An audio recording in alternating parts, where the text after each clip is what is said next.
her housing redevelopment projects, Elizabeth is working hard to provide more and better homes for her citizens. In the area of housing, we feel we've been very successful over the past 4 to 5 years.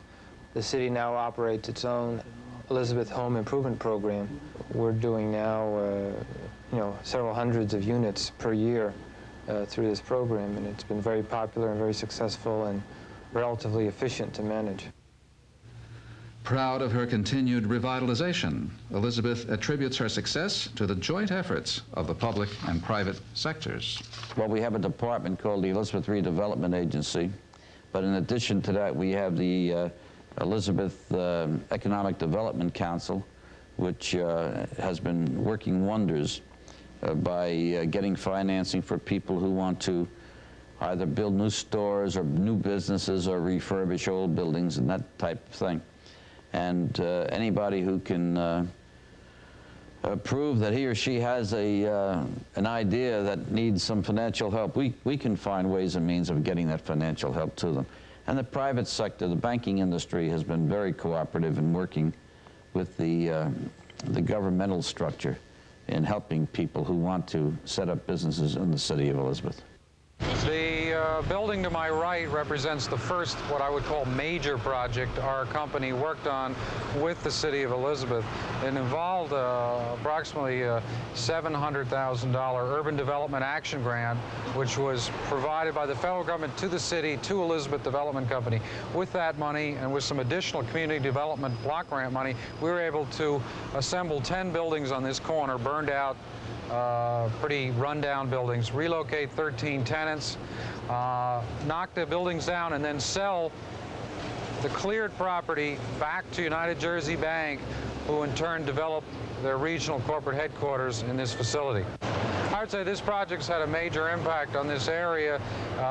In addition, you have, because of this kind of a building, you have the professional office community continuing to locate, or if they were located here, upgrade their current locations.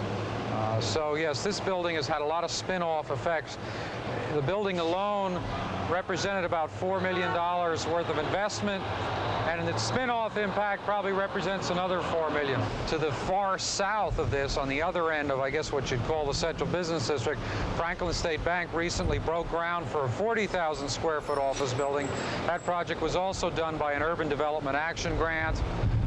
We're hoping that project will be completed within a year, and that will be more of a speculative office building, whereas this is predominantly occupied by United Jersey Bank. That building will be only to a small degree occupied by Franklin State Bank. The balance will be speculative office building for professional office users. We think that'll be a very good project because it'll increase the amount of grade A office space in Midtown.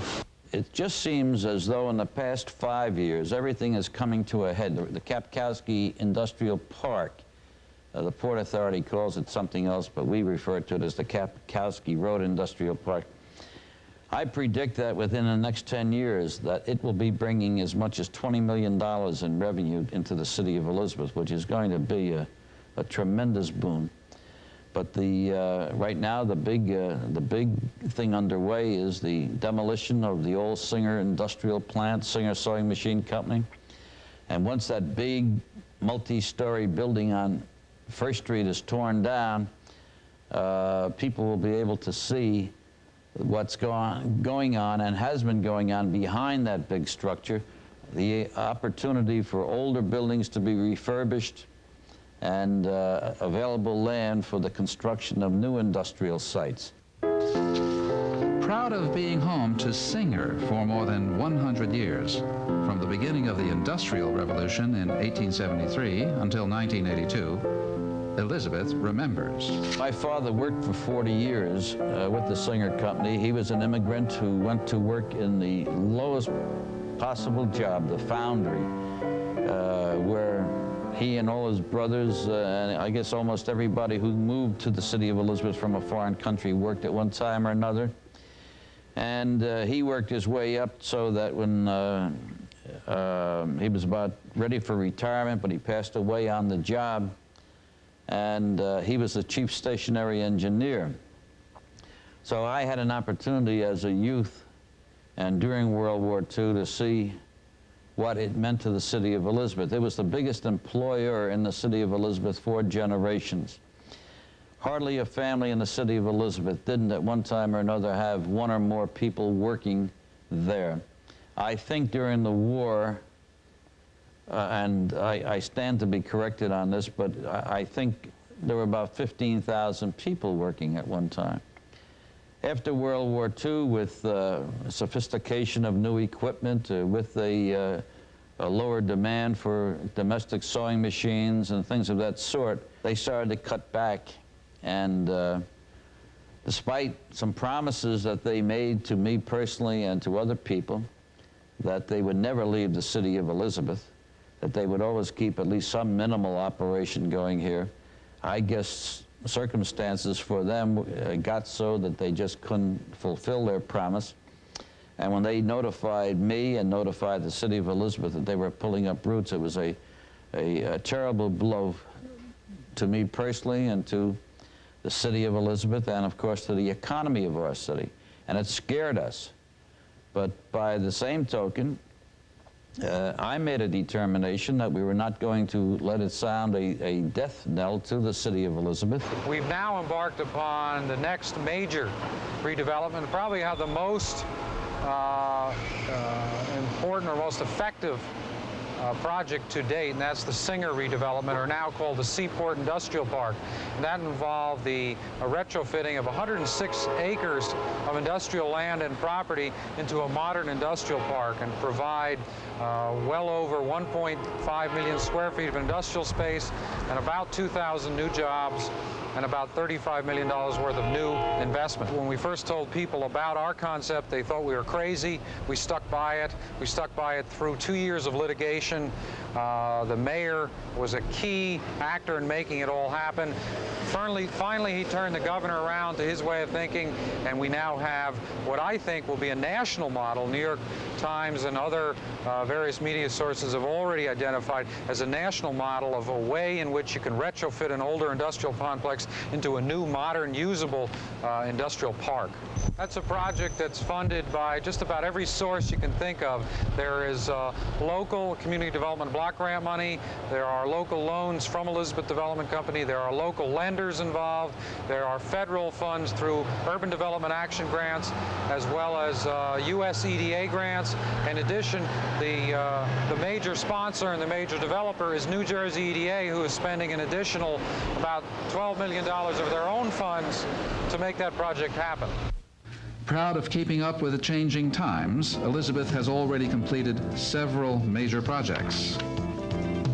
Proud of her central business district, Elizabeth is looking forward to the addition of her four-part Midtown Station project.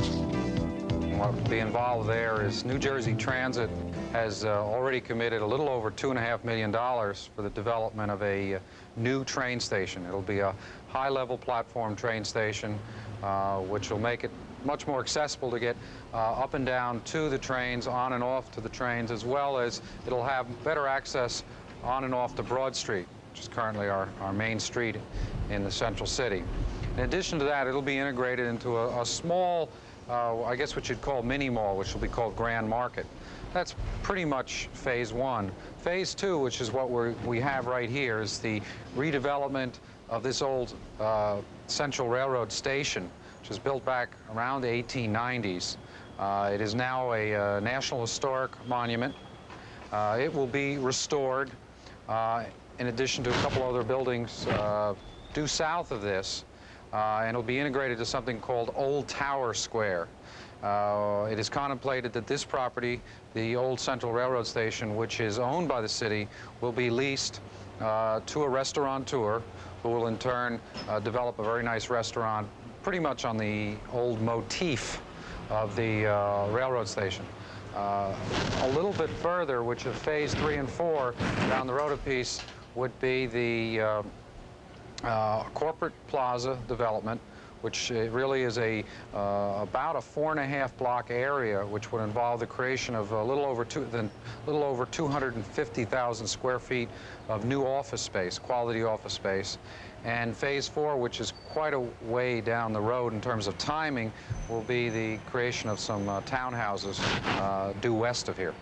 For the future, Elizabeth hopes to qualify as an urban enterprise zone. We felt there was a triangle, so to speak, of development going on in Elizabeth, and we wanted to touch on each corner of that triangle. Pretty much is what we call an economic generator. So here, part of the enterprise zone is bounded really by Midtown, in which we see a lot of new development, particularly going on around the train station area, to play off one end of that triangle. Singer Redevelopment playing off the other end of the triangle, where we're seeing a lot of industrial development generating, and the final being what we now call Airport City, which is an area on Route 1 and 9 right next to the Newark Airport. We feel the growth of that airport will create all kinds of new investment on the Elizabeth borderline of Route 1 and 9 and that airport. And what we envision, and we've already contracted the Atlantic Group to do a study, is to create something called Airport City, which would be similar to Alexandria, Virginia, or Crystal City, where they've created a major hotel and office complex integrated right into the airport. We see an enormous amount of new development going on out there, and we saw that as the final piece of the urban enterprise zone. There are numerous tax incentives to an urban enterprise zone. Some would involve some sales tax reductions, as well as some would involve some corporate tax exemptions. In addition, there are certain formulas and incentives. If one was to hire a certain number of unemployed people below a certain income level, there would in addition be additional credits of unemployment compensation tax and other various sundry incentives that the state would provide. In addition, the ultimate is if the federal government ever approved their national urban enterprise zone concept, there would be an additional incentives coming from the federal level. Proud of her honored past and presently enjoying a strong economy, Elizabeth envisions a bright future. Well, every neighborhood should be a good place to live. It should be clean, it should be safe, and there has to be jobs available to the people. And we're working on trying to generate all of that, to always make sure that there's more jobs being created for the young people and for the people. If in fact a company moves out of the city or out of the overall metropolitan area, that there'll be some other company coming in to provide job opportunities. When we get all our projects done, I guess my vision of Elizabeth is instead of being an older industrial city, it will probably be a modern industrial service economy city, which integrates the old and the new. We have a lot of history, we don't want to lose it, but we also have a lot of deterioration that we want to change. So I think it's going to be a blend of an old and a new. I think the focal point for Elizabeth is transportation, access, access, access, whether it's harbor, rail, seaport, airplane, train, or car. We have it all in terms of transportation. I think that eventually the entire shoreline of the city of Elizabeth will be congested with high-rise apartment houses and office complexes.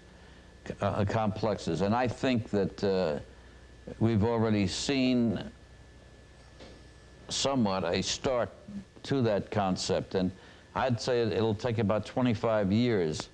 And there'll be high-rise apartment houses along that waterfront, sure as God made apples.